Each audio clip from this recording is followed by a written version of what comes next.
係最近呢幾個月試嘅就係 Next Bio 咯，係因為我從細唔知係基因嘅問題定乜嘢，我細細個到咩都係有呢個便秘嘅問題。OK，便秘嘅問題就我個女都有，而家我個女大概20歲，我同我女就兩個人試，我就覺得不如我哋試下啦，因為腸胃都唔係幾好。到第一次日試，我哋兩個食咗就唔敢出街，因為係放屁，一路係咁放屁。所以係大概係3日左右，我哋就冇咗呢個問題，就係每一日好自然咁上廁，可以上廁所，係啦，一日3次啦，一日食2次啫，我哋個 Next Bio，一係我女，因為佢有點樣講啊，佢唔係話 depression，佢係好似有 anxiety 啊，跟住有 emotional distress，佢係有睇心理醫生嘅。So 因為佢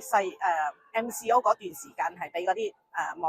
網上嗰啲人cyberbullying 係有咁嘅概念，所以佢就開始